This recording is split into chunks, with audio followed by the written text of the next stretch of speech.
Welcome, people of Earth, to another Pokemon video, a bonus Pokemon video this week, where we are going to talk about the Jodie Whittaker, Chris Chibnall era of Doctor Who while I grind, getting ready for the next area.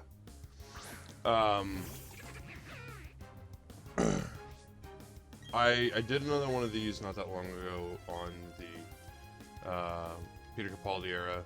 So if you like, you can go check that out. But this week we're just strictly talking Jodie Whittaker, Chris Chibnall. Overall, before we get into like my thought on the actual episodes and the companions and everything, I guess we'll talk about companions. My thoughts on Jodie Whittaker as a doctor. I actually genuinely like her. This video may not be what a lot of people are expecting when it comes to talking about the Jodie Whittaker era, because I think a lot of people hate all 3 seasons. And I'm not here to do that. I'm not here to support 100% of it either, because I'm going to talk about the things I don't like. But I don't hate it nearly as much as everybody else does.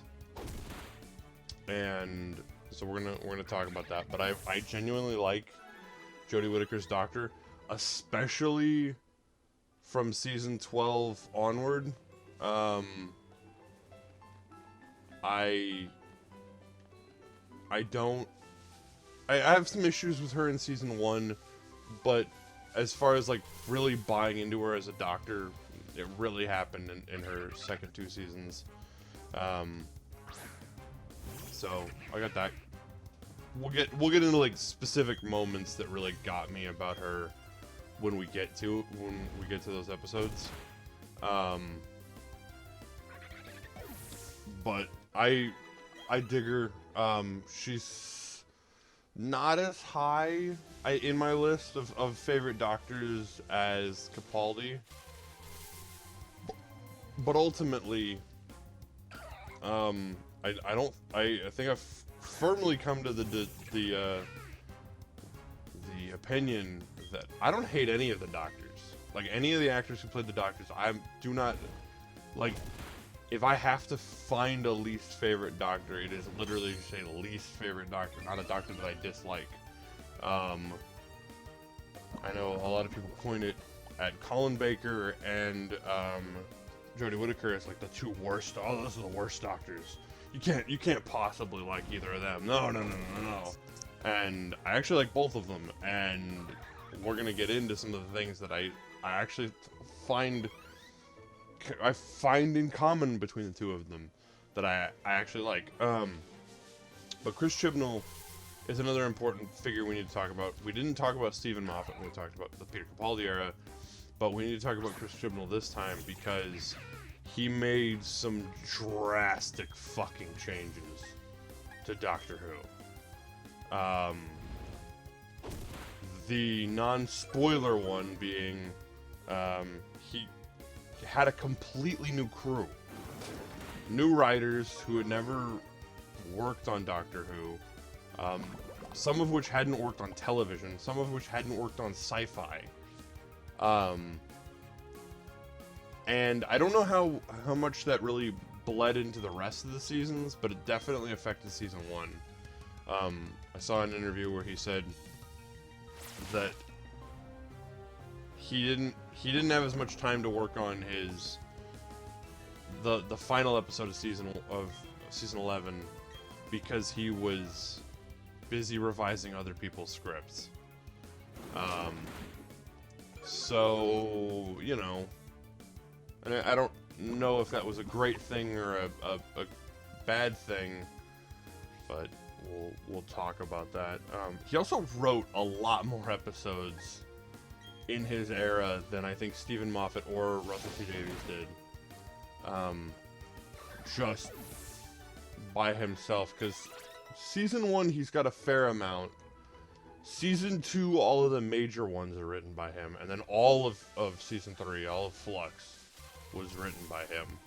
I'm also gonna refer to I'm gonna try and not switch between the way I describe the seasons, but sometimes I'm going to refer to Season 11 as Season 1, and Season 12 as Season 2, and Season 13 as Season 3, just because in my brain that's how it works. But I think Chibnall came in with the wrong attitude, trying to make everything bigger and different and stand out and all that. I think genuinely that was a bad idea, but I think it paid off, because the show worked really well. It rubbed a lot of people the wrong way to just wholesale change everything. But I think it paid off. I think it was good.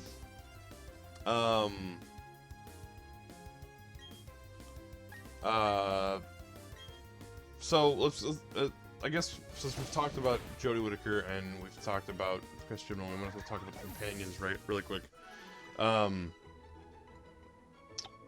Yaz was a character who I think a lot of people didn't like until the very end, and I don't know that I ever really truly got attached to her.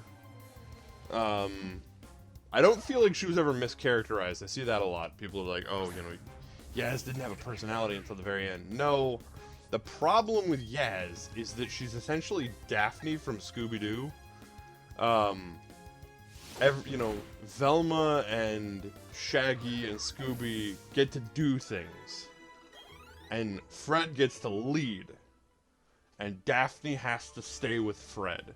That's what Yaz was. Yaz had to stay with the Doctor. Oh, Yaz, I'm gonna go back to the TARDIS and do this. I need you to stay in the TARDIS and guard the people who are gonna be murdered this episode. That was essentially Yaz's job. Yaz, go here, do this, stay put. And in Flux and in those last couple specials, it really felt like she had more of a personality, and that was fine. I dug that, but for me it was too little too late, and it really I would have made the finale, it would have made Power of the Doctor feel a lot more special if I was fucking invested in her, and I never was. And that was just a damn shame. It was unfortunate. I wanted to like Yaz.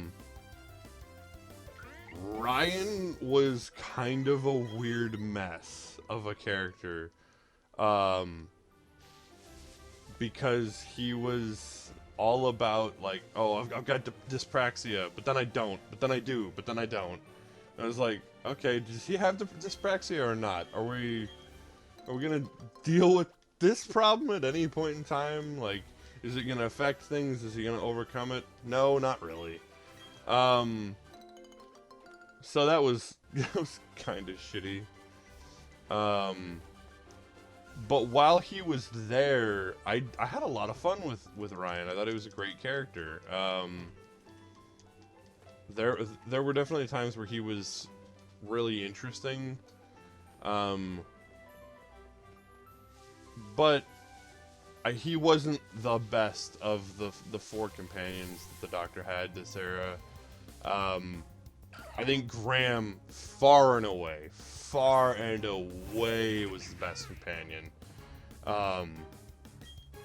Because he was dealing things about being a grandfather, and dealing with the passing of his wife, and also just goofy interactions with the Doctor. Like, he was always having fun, and that was really interesting to see. That was always a blast. I really appreciated having Graham on the team. And similar to that fun-loving character, I loved having Dan in the TARDIS. I know that it didn't really work out that way, because he was as much of a companion as everybody else in Flux. But he was still really interesting. He was still really fun. A defining character trait being that he is from Liverpool. His entire character trait is that he is Liverpool. if Liverpool was the person, it was Dan. And so I dug Dan. He was a great character. He's just so kind and so nice and goofy. He was just like, it was like if Graham was from Liverpool. I don't know what else to say. I really dug Dan. And even at the end of The Power of the Doctor, you know, immediately he hits up Graham, and those two are immediately friends. Like, that just made too much damn sense. So there was that. So I guess that's it as far as like mainline companions, or the characters that they told you were companions. But there were a lot of side companions, and we'll get to them as we go. So let's just talk about some of the episodes really quick. The Woman Who Fell to Earth. Start with season 11. The Woman Who Fell to Earth was a great episode at first. At first, I actually walked away going, I thought I was supposed to hate this. Because going into the show, I knew that people hate the Jodie Whitaker era. Also, I should probably say it now, I had most of this era spoiled for me. Just because people hated it so much. That they weren't afraid to just fucking ruin the Jodie Whitaker era. So by the time I'd finally gotten to it, every little thing had been spoiled for me. If you can think of a big twist, if you can think of a big guest star, I had it ruined for me. So there was that.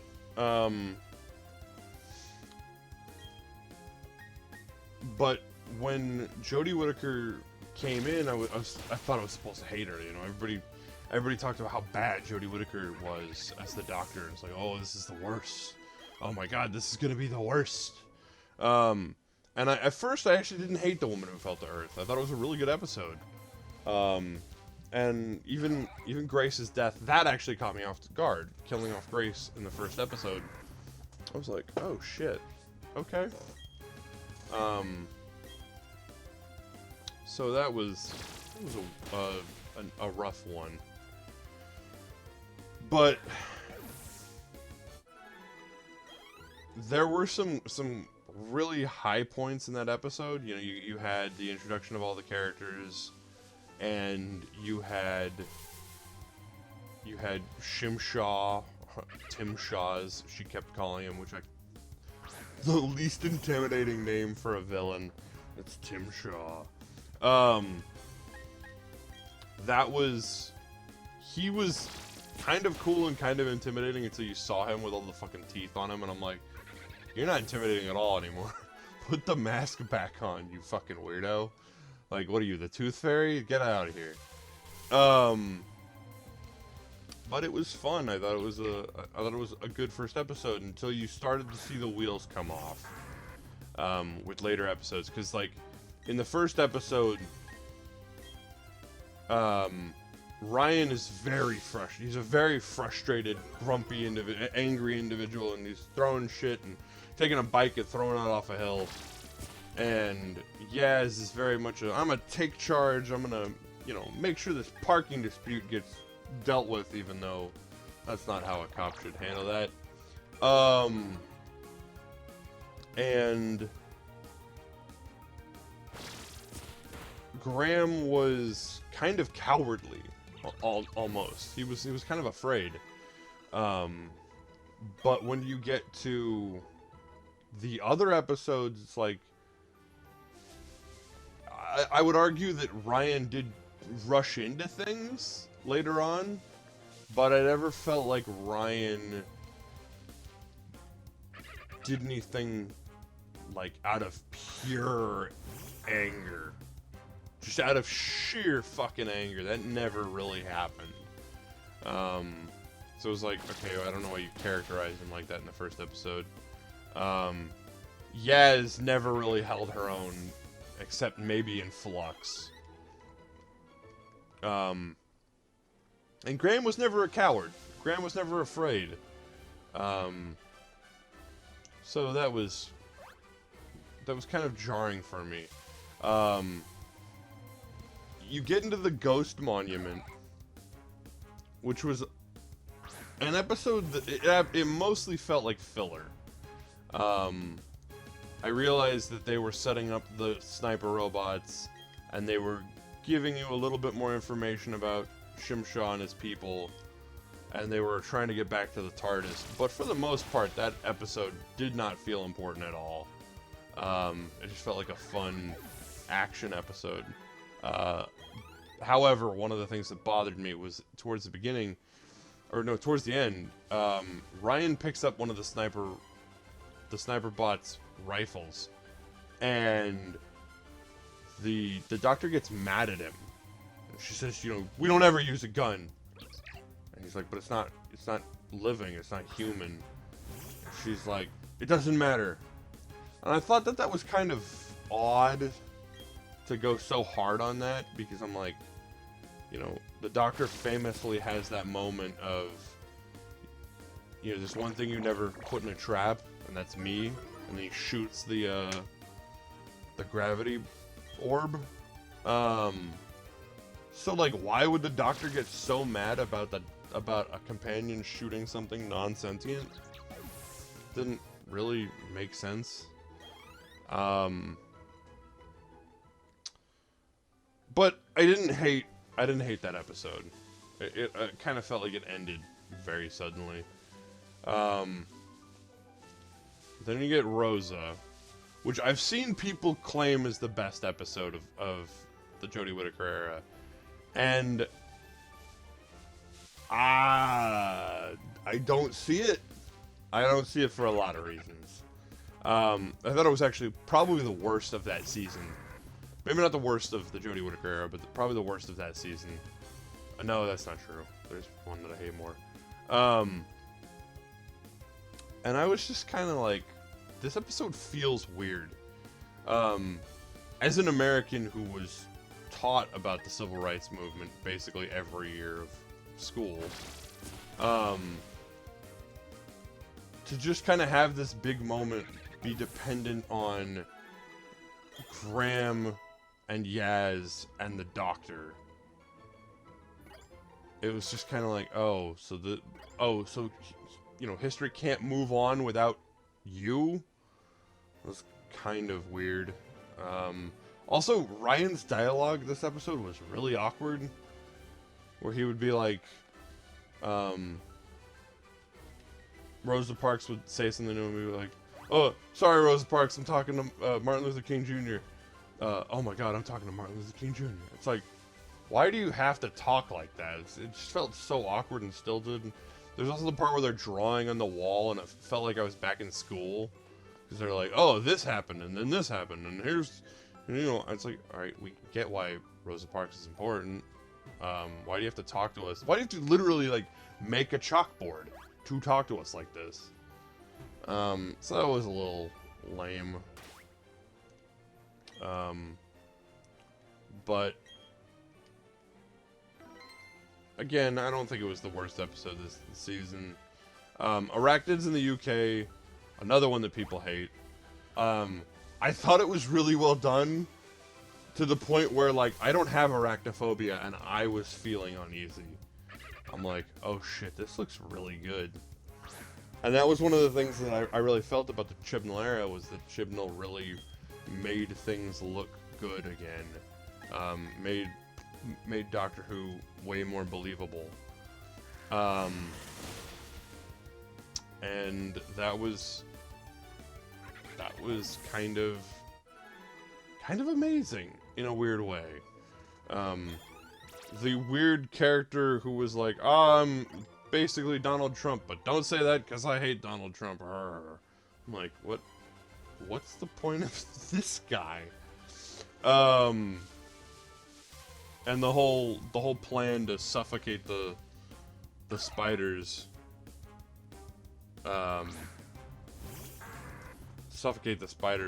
instead of putting them out of their misery. Kind of a weird one, not gonna lie. But overall, I think I actually dug that episode. There's a lot of things with Doctor Who, and I realize that that thing is one of those things that people complain about a lot. It's like, oh, why did they have to suffocate it? There's a lot about Doctor Who, especially if you go back to the David Tennant, Russell T Davies era, where you're just like, why'd you do that like that? Did that make sense? No? Was I having fun? Yes. I'm just gonna let it go. And I don't feel like people let that go with Jodie Whittaker. They just keep hammering it home. It's like, oh, well, this was wrong. Oh my god, why did you do this like this? The Saranga conundrum, it was fine. It was just a filler episode. Nothing amazing about it.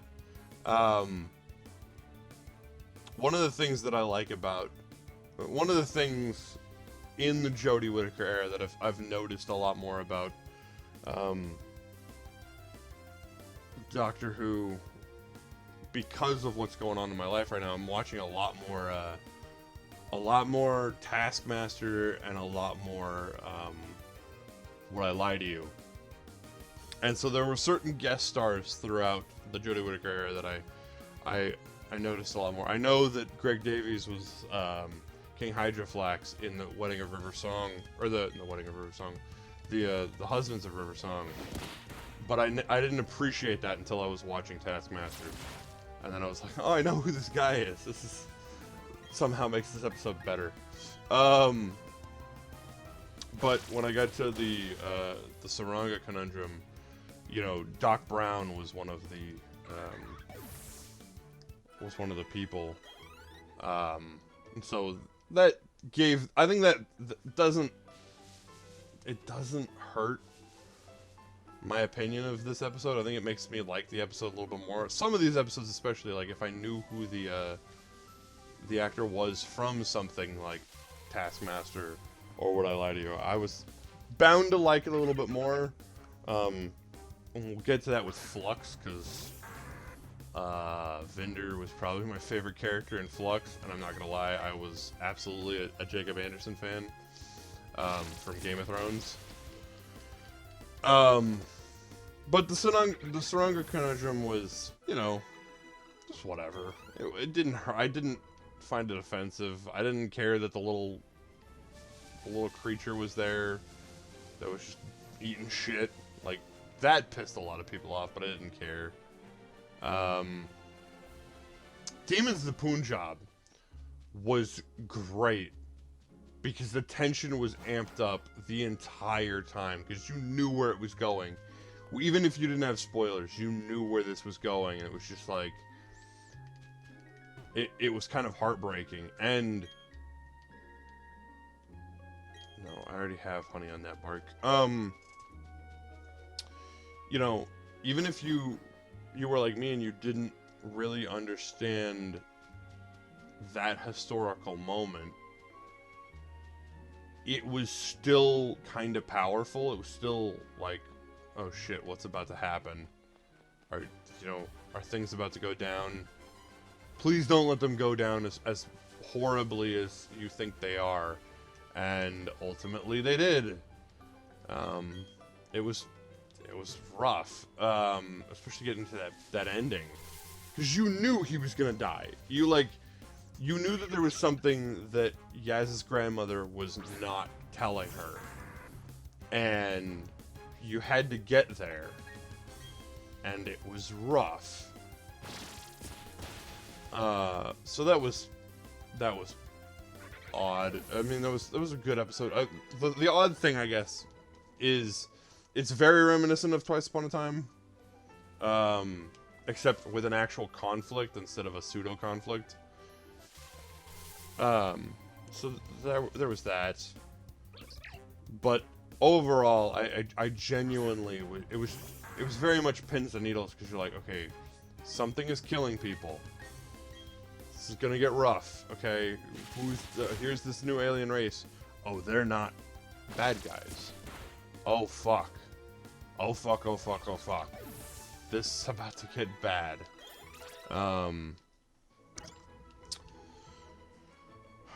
Kerblam. Going back to me watching Taskmaster and Would I Lie to You, I got to, seeing Lee Mack I was like, yay, okay, this is gonna be a good one. Then the poor bastard gets killed really quick. He doesn't have that much screen time in that episode. Let me in!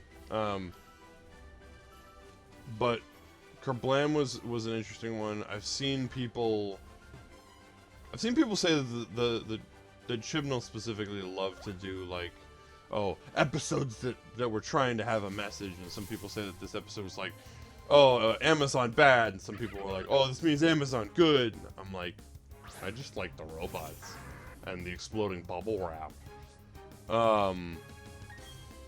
I also like that the mystery was really, like, what the fuck is happening here kind of thing. Like, I've listened to enough of the Big Finish audio dramas to know that sometimes the ghost in the machine is literally the ghost in the machine.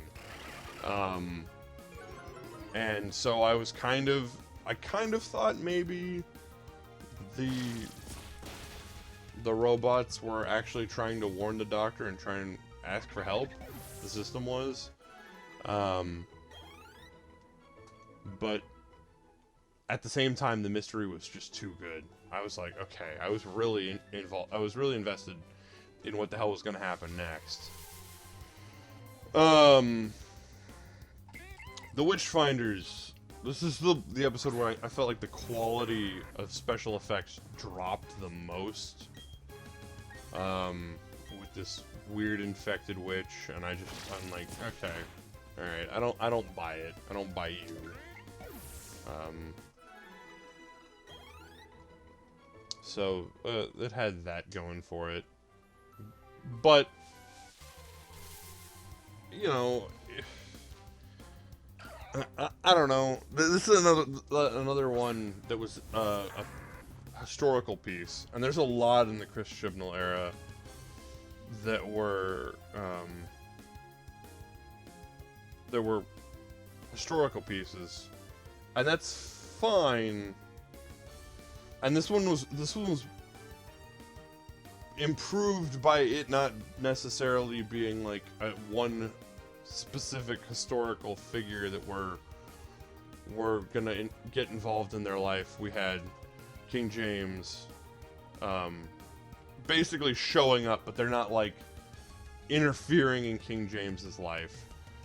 Played by Alan Cumming, which was fucking funny. He's just so good in that episode.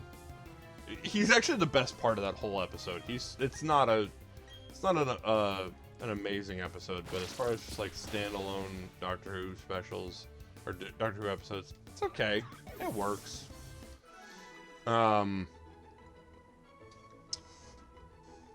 Ooh. It takes you away. Okay, this is the episode I'm probably going to talk about the most, because this was the worst. This is the worst for the entire Jodie Whitaker era, in my opinion. So, this was like an onion, as far as the layers you had to go down to get to. So it starts as it's a monster mystery, right? Like, there's a monster in the woods, and it's taking this girl's dad, and we need to worry about it. We need to be afraid of this thing. We need to protect this little girl. And then it turns out the monster, your dad may have gone through a portal. Okay.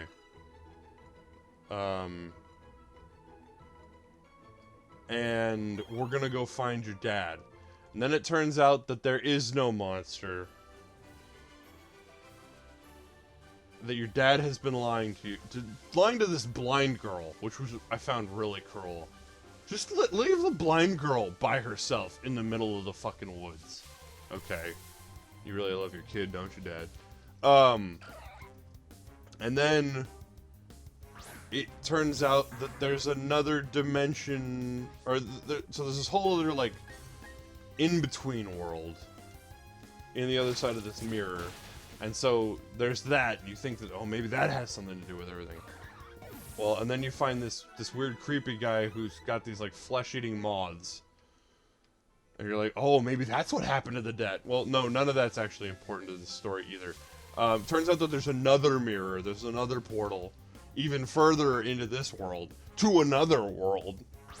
And once you get there, it is just like Earth, except backwards, because it's a mirror. And there's a creature who's just trying to, like, bring everybody... I don't even remember what it was trying to do. Bring everybody in and then, like, close in on them? Or, like, leave the world with them? I don't remember. I actually don't think it was that. I think they were just trying to get through. Maybe just, like, hold people and siphon their energy. I don't really remember. Because that wasn't the interesting thing about this episode. The interesting thing about this episode is, from there, all of the dead people that all the main characters have gotten to know have come back, and they're being controlled by this creature who wants something. I don't really remember. And then everybody eventually gets out. Everybody gets thrown out, more or less. Except for the doctor, who gets to find this creature and meet it face to face. But to the doctor, it's appeared in a white void, kind of like the end of Harry Potter, as a frog on a stool. And then you get to the end of the episode, and Ryan's like, you know, Graham, you're my grandpa. And he's like, oh, and I'm like, that didn't feel earned because you two barely had any screen time this entire episode. Why are you doing this now? Also, what the fuck was with the frog on the stool? Just nobody, like... And I've seen people say that this was their favorite episode. I'm like, what the fuck was that episode about? What the fuck was that episode about? So I don't know what to make of that one. And then you get the finale, the Battle of Ranskorov Kolos. Kind of a cool one. I mean, if you really want your technobabble and your big plots, this wasn't it. It was just kind of, let's find Shimshaw. Let's beat Shimshaw. Let's have this big fight. Maybe Ryan's finally gonna get his revenge. Oh no, he's not. Shimshaw's big evil ultimate plan is to actually just kidnap worlds and destroy them. Very simply. How he didn't actually, like, do that before the doctor showed up is actually kind of stupid, but that's his fault, not mine. So, I don't know. I thought that one was fun. I see a lot of hate for that episode. Overall, this first season, season 11, was okay. It's mediocre. It's not accomplishing much, but I don't feel like it had to. It just had to be good. I don't feel a whole lot different about Jodie Whittaker's first season as I do with Christopher Eccleston's only season. They're both okay. They're both serviceable. If you're a new fan, I feel like you can jump in. You'll be fine. I don't feel, with the exception of It Takes You Away, I don't feel like you're rolling your eyes. Now, do I think it's the best place to start? Hell no. That's a different topic for a different day. But I don't think it's as bad as people say. I guess we'll briefly touch on Resolution. Kind of a fun one, just to kind of, you know, oh, the Daleks are back, and this one has built itself a new body. Actually, it was cool to see him, you know, using a human as a vehicle. That was kind of fucked, and I was very impressed the entire time. To see that they would go to that lengths to show you just a Dalek being an asshole. Like, I mean, you already knew that the Daleks were an asshole, but like, let's really make you fucking feel it. Like, do you believe that a Dalek is an asshole? Because you will now.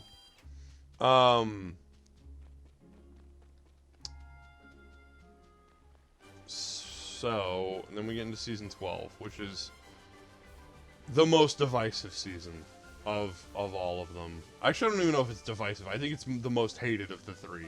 And that's saying something because I feel like there are legitimate reasons to hate Flux.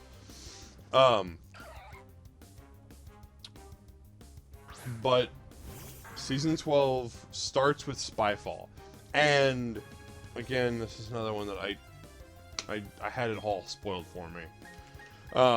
Like all of it. When they finally get to MI6 and they see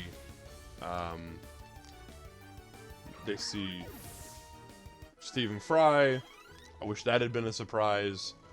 When I mean at the very end, when the Master is revealed to be always revealed to be the Master. I already had that spoiled for me, but I'm kind of getting ahead of myself. Actually, I'm not getting ahead of myself. The first episode's really, really good, but I think the thing that I want to talk about most for this episode, for this season, and just the season as a whole, was Sacha Dhawan as the Master. I've seen people put him somewhere towards the middle of their lists. For me, Sacha Dhawan is number fucking one. It's number one. My favorite Master is Sacha Dhawan.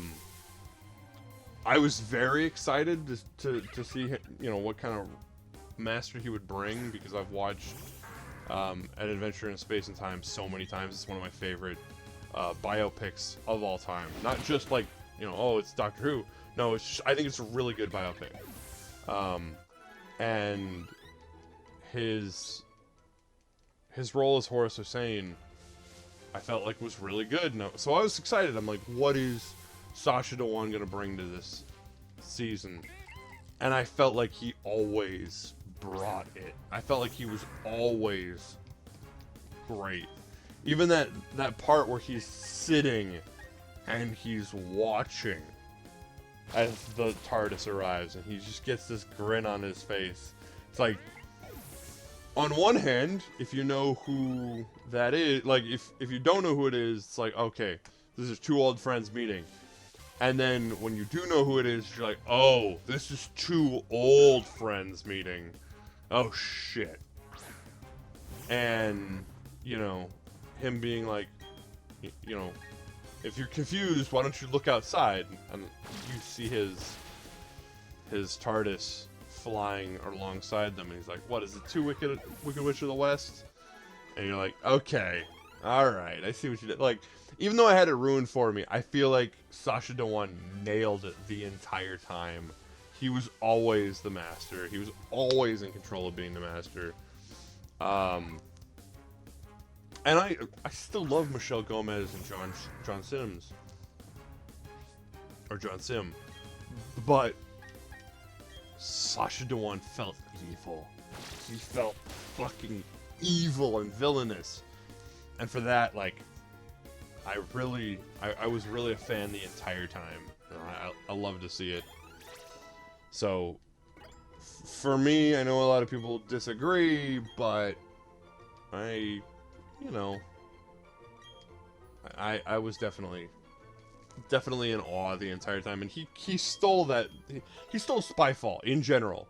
I don't really have as much to say about the second episode of Spyfall, because I felt like that was where the technobabble came in, and it wasn't as interesting. And then you got more historical figures, and it didn't. The first one felt like a spy episode. The second one felt like a historical piece, even though they're somehow supposed to be connected. But it was interesting. It was a good way to bring back the Master, even though the Master hadn't been gone that long, only one season. But yeah. Okay, I'm gonna rapid fire a couple of these. Orphan 55, Nikola Tesla's Night of Terror, Praxius, and Can You Hear Me? I know those aren't all around the same time. There's an episode in between those, but I'm gonna just throw them all out there and say I'm never gonna rewatch any of these. I know I was kind of like middling on some of the episodes in season 11, but these episodes especially, I'm not going back to. Orphan 55 I actually stopped in the middle of and watched something else. I actually think I skipped ahead to Nikola Tesla's Night of Terror. And then eventually, after I finished the season, finished Orphan 55. But I didn't watch Orphan 55 all in one sitting, because it was just so like, oh my god. People complain about, you know, oh, it's all about environmentalism. Yeah, it kind of is, and it's kind of annoying. Also, the "she's my mother" twist. I'm you know, we're all sick of that shit. Don't bring that in anymore. We don't need that. Star Wars did it best. Get over it. Let's not do that shit. I also felt like Ryan was...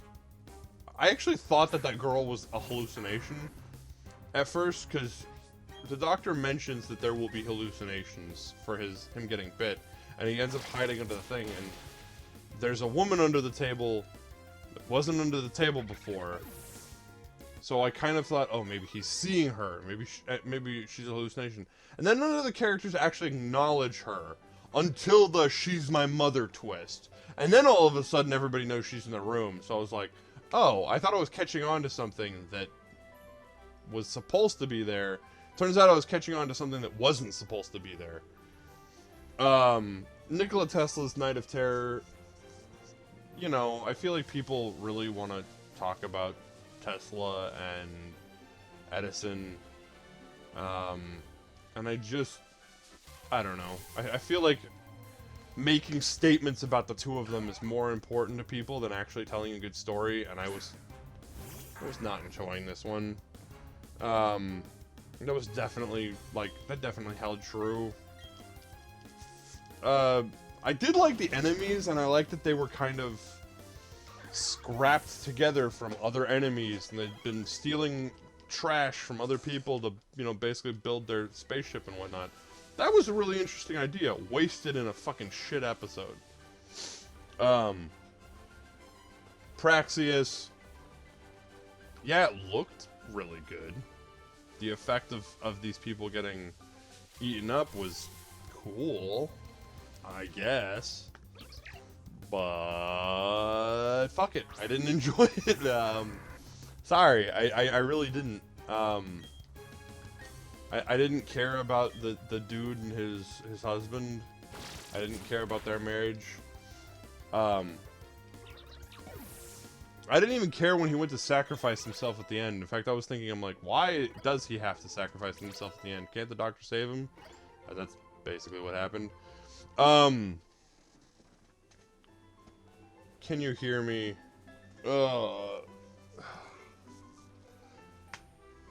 I'm not even gonna talk about Can You Hear Me. I fucking hated that episode. And the less said about the part with Graham and the doctor at the end, the better. So I guess we'll talk about the Fugitive of the Jadoon, which, again, I completely had ruined for me. So the whole, like, fake out, you know, thinking Lee is the fugitive, I knew he wasn't. I was actually surprised by how, I knew that Captain Jack was gonna be in this episode. I was surprised as to what he was gonna do in this episode. And I kind of mean that in an underwhelming way, like, oh, you're just gonna disposit exposition. Okay. Alright, fine. I mean, there's a line at the end where when Ryan is talking about Captain Jack, he's like, he was cheesy, like, in a good way. I'm like, you know, that does really sum up Captain Jack.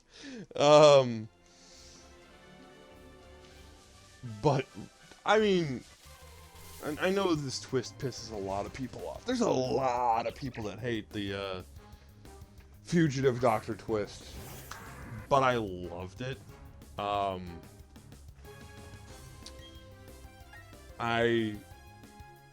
was genuinely like, I want more of her. I want more of the Fugitive Doctor. I want more of Ruth. And I will probably end up buying at full price the Fugitive Doctor box sets when they come out for Big Finish. I say probably because I haven't pre-ordered it and I don't know what they're about yet.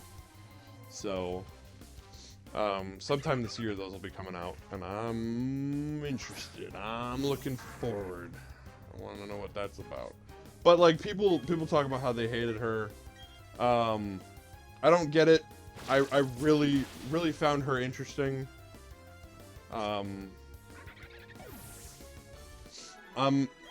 I'll talk theories a little bit later about her, because there's a lot you can do with her, and I feel like they're not doing it.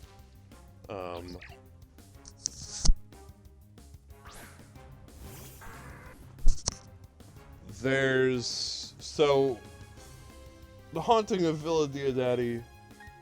Talk about that really quickly, because I don't have a lot to say, but I do think I'm tired of the secret three-parter. Doctor Who does it a lot, and I'm kind of done. They never did it in the Matt Smith era, but they've done it a few times. And that's where, like, there are 2 episodes that you know are 2-parters for the finale, but then there's an episode before that sets up those 2 episodes. The reason I don't like, and it's not a full 3-parter, the reason I don't like them is because that twist is usually the only thing that's relevant about that episode. Once that twist gets revealed, the episode doesn't matter.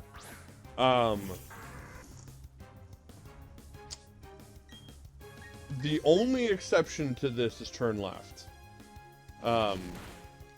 Turn Left was a secret 3-parter that was designed to set the Doctor up for the end of the season. But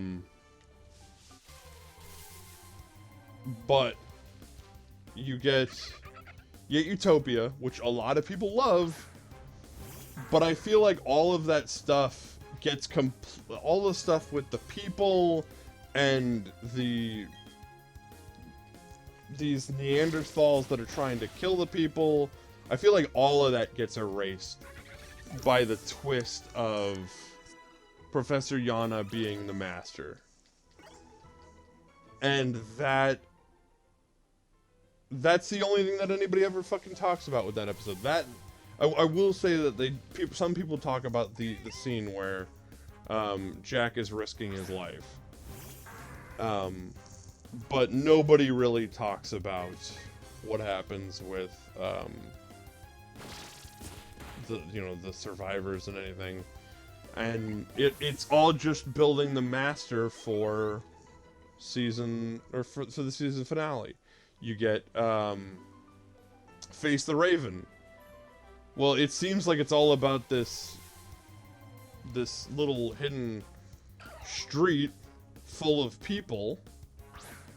This trap street, and here's Ishildur again, and it's about her, and it's about this this guy who is now being framed. This bring back an old guest star, and he's being framed, and now we gotta clear his name, and then it's not actually about any of that. It's about Clara dying, and the Doctor getting sent to this prison. That's all that episode is about. After that point, you forget about the trap street. You forget about bringing back Rigsy. It's not about any of that. It's about Clara dying, only to come back later. Face the Raven is such an irrelevant fucking episode. And then the reason I'm bringing that all up is because they do it here too with The Haunting of Villa Diodati. You think it's gonna be about, you think it's gonna be about the Shelleys. You think it's gonna be about, what's his face? Lord Byron. But it's not. All of a sudden a Cyberman shows up and it's all about him. It's the only character that matters. Forget the fact that we've completely erased part of the Big Finish era for this fucking episode. So, I don't know, I don't mean to be so, like, annoyed. But I kind of am. It's just... It's whatever. Essentially, the Cyberman was a cool one. It was an action one. Not too much technobabble, not too much, you know, anything stupid. It was just fighting. It was just a big battle. I'm gonna sneeze again.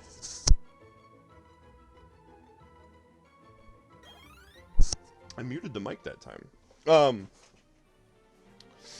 But onto the Timeless Children, which is the one that the thing that I think most people have the biggest problem with. As an episode, I actually love it. I think it's a great episode, all in all. But the one thing that everybody wants to talk about is the fucking twist. And I don't blame you, because it is kind of a big twist. The twist being that the Doctor is the Timeless Child. The Doctor isn't a Time Lord, actually. The Doctor is from another dimension, and was found by Tectayun, and regeneration was discovered and given to all of the Time Lords. People hate it. I don't hate it, and I feel like it can be built on. As it stands, it's a whatever twist. It's an okay twist. It's not great. I do feel like it's not relevant to the episode. If you cut it out, if you cut out the Doctor being in the Matrix and finding out that she's the Timeless Child, none of that matters. To the rest of the episode, it just doesn't work. So there's that part. I feel like they could have improved on that. But a lot of people, I see a lot of people get mad that, oh, you know, the face of Morbius, or the brain of Morbius, they bring that up, and they use that as a justification for the Doctor having all these past lives. And I don't hate the brain of Morbius, and I still feel like you can use it.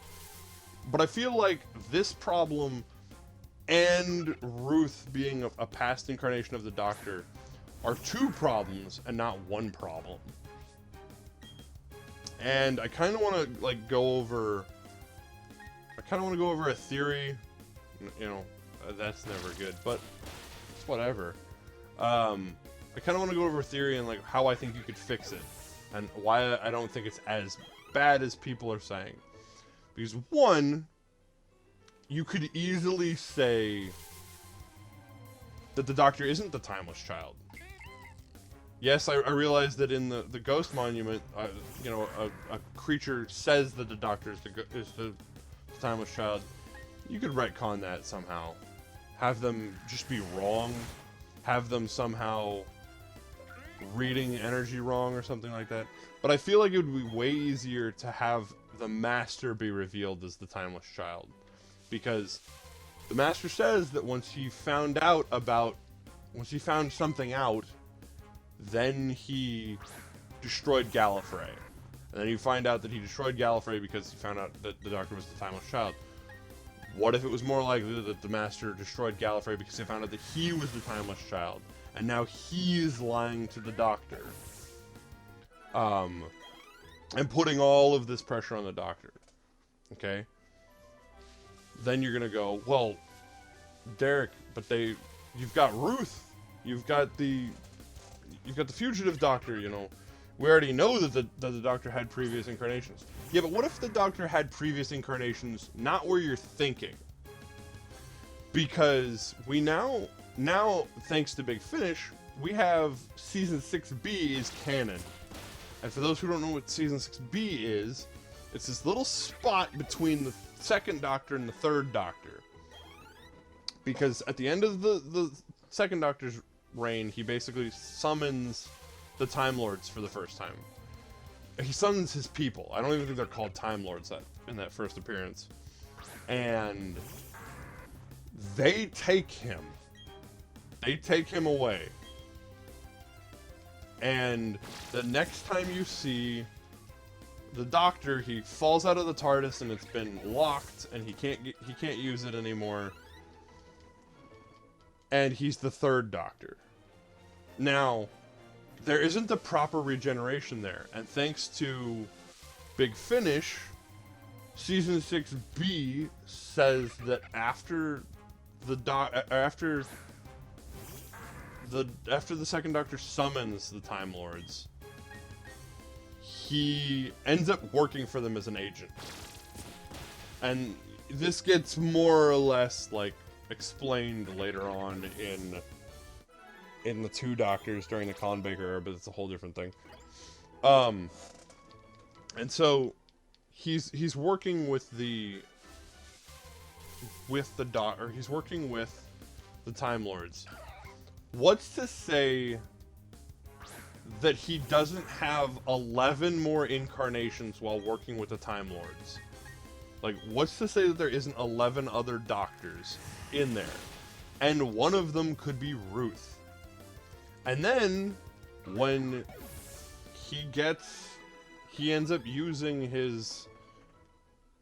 he gets to his last regeneration, because he's working for the Time Lords, presumably under the Division, and working with Cavanista and all that stuff, because we saw that was all a thing. Why not have them give him 13 more lives again? Be like, okay, you're one of our agents, let's just give you another 13 lives. Or even have the Master give him 13 more lives. Because the Master's the Timeless Child. And end up using 2 more of those lives, and then becoming very defiant of the Time Lords, and they're just like, fuck you, we can't work with you, we're gonna send you back to Earth. And since you will now be on the third of your regenerations in the second cycle, why don't we just erase everything? Why don't we erase those past 13 incarnations from your mind? I think it would be easier to have the Fugitive Doctor fit in somewhere in there than to tell me that it's a pre-Hartnell Doctor. I think a lot of people are having a hard time accepting that Ruth might be a pre-Hartnell Doctor, personally. That's just my theory. That's what I would do to fix it. Yes, it's a lot of work. But based on the things that the little tidbits Chibnall gave us here and there, I don't feel like it's that hard to establish. And yet people really get pissy about this shit. Revolution of the Daleks. I don't have much to say about Revolution of the... Oh, no, I do have something to say. It's a very forgettable episode. However, I felt like I knew the entire time that Ryan was going to leave. And that ending is where I felt like both Ryan and the Doctor really shone. Because that part at the end where they huddle back up one last time, and they're just like staring, and then they walk off, and the Doctor says to Yaz, she's like, I could go back, I could fix this, I could make it so that I actually landed at the right time. And Yaz has to just be like, you can't fix everything. Sometimes things just have to end. And it's really sad, but it's also really powerful. And for that, like, that's the one thing I'm gonna remember about Revolution. Revolution of the Daleks. Other than that, I don't fucking care. I thought that whole episode was stupid. Now we're getting into Flux, which is going to be hard to talk about from episode to episode basis. But, I'm going to try. you get the first episode, which is all set up, and you get introduced to Vinder, who was my favorite character all season. And I really wanted. I know a lot of people are like, well, you could have just cut out the stuff with him and his wife. Fuck you. I love Jacob Anderson, and I love Vinder was a great character. I was really happy to see him come back and power the Doctor. But you get all this setup, and I was like, that's fine. Set it up as much as you want. However, you only have 6 episodes.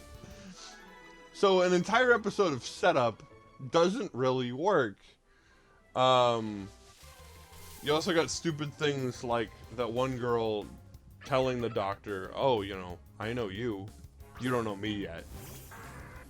And then basically you find out that even then they'd still, like, she made it seem like, oh, there's some big prophecy or something. No, not really. Like, it's just like, oh yeah, the Weeping Angel wants you. Okay, whatever. The War of the Sontarans, people loved. You know, I thought it was okay. I didn't think it was as standalone as everybody said it was, but I thought it was okay. Somebody explained to me what the fuck was the point of the little miner guy. The guy who was, like, underground digging all these tunnels. Even the tunnels, can somebody explain to me that? Like, what the fuck was the point of that shit?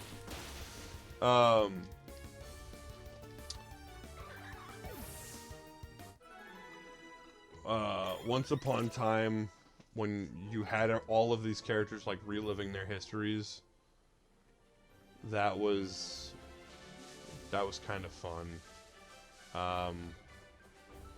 It was kind of fun, except that ultimately it only really mattered for the Doctor. I didn't really, like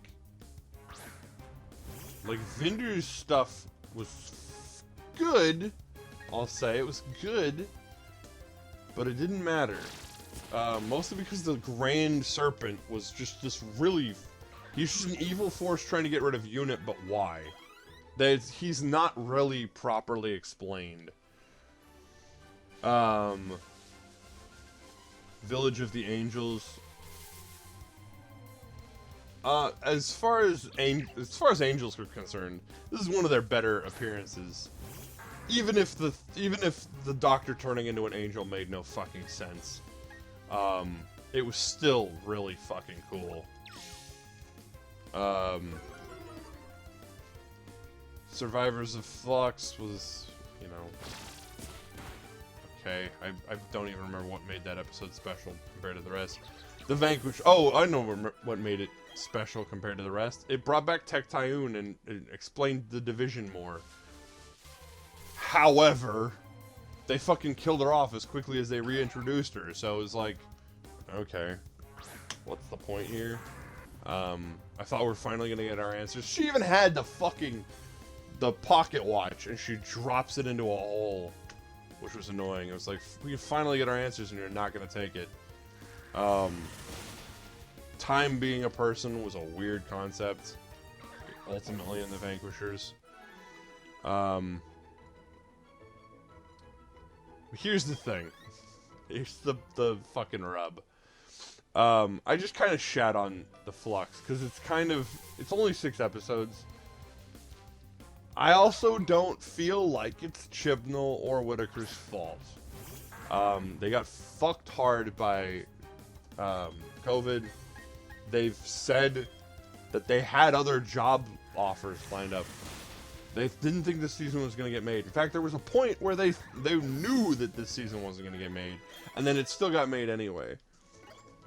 So it's not the best season. I felt like they tried, though. And I will actually end up rewatching Flux. Do I think it was good? No. Do I think it's rewatchable? Yes. Did I have fun with it? Abso-fucking-lutely. It was such a weird experimental season. It really tried something new. And I mentioned earlier, I'm like, she feels like Colin Baker to me. Colin Baker has the Trial of the Time Lord season, which is fairly hated. I love it. I don't think it's perfect. I have a lot of fun with it. It has issues, but I feel like those issues are with the in-between scenes. But I really appreciate the parts where it is the Doctor challenging the Valiard. When it is the actual trial portion, that's when I enjoy the Trial of the Time Lord the most. It doesn't work. It's not a great season. But I have a lot of fun with it, and that was kind of how I felt with Flux. It's a bad season that I had fun with. Legend of the Sea Devils was another fun one. As far as specials are concerned, it's not that long. You just get in, get out.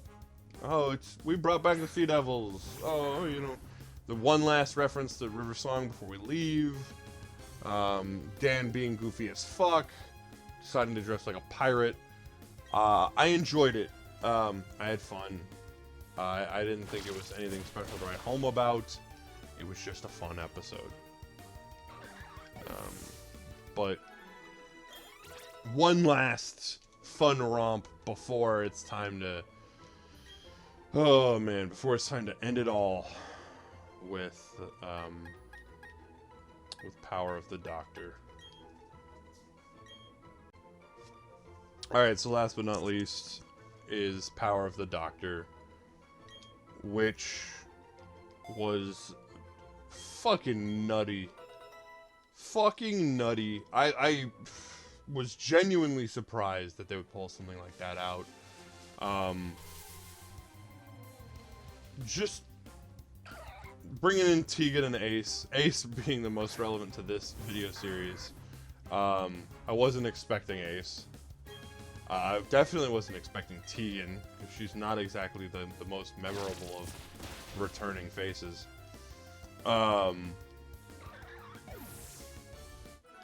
Bringing back Graham to randomly show up in a volcano. Having to say goodbye to Yaz. Doing Rah Rah Rasputin in the middle of that episode. Just chef's kiss. What the fuck was that about? That was so odd and I loved it.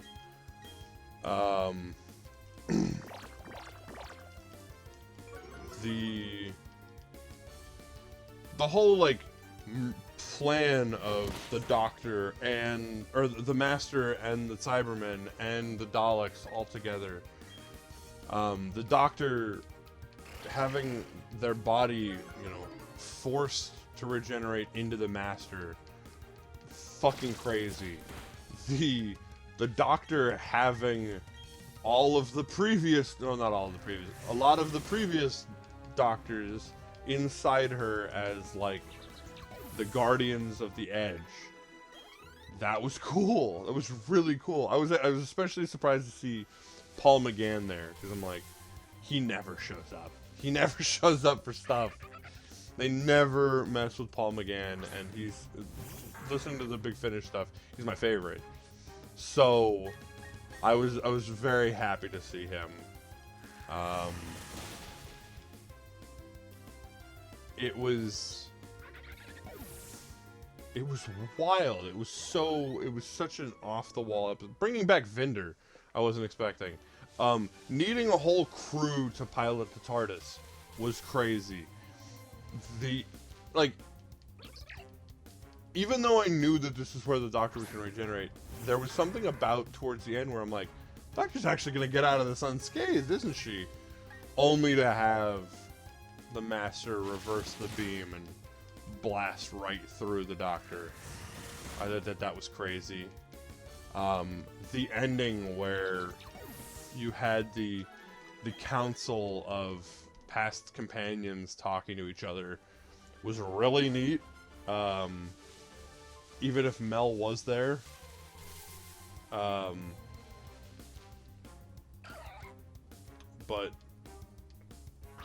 it was rough. It was rough in a good way. Like, I felt like they made what was the Doctor's final, you know, hurrah as the 13th Doctor. I feel like they made it feel strong and good and powerful. And I'm interested to see where David Tennant's going to take this for the 60th. I'm really excited to see where Ncuti Gatwa's going to take it past that. But yeah, I don't hate the Jodie Whittaker era, and I feel like it gets a lot of hate. I don't feel like it deserves it. I feel like she deserves a lot more love and a lot more respect than she got. And I feel like the internet needs to just calm the fuck down a little bit. But anyway, that was a long one. Those were my opinions on the Jodie Whittaker, Chris Chibnall era of Doctor Who.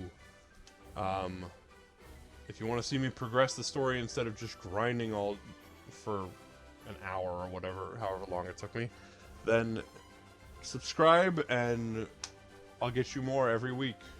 More Pokemon. Until next time, I have been Comic Stack. Thank you for sticking around and watching this video. I appreciate it. Adios.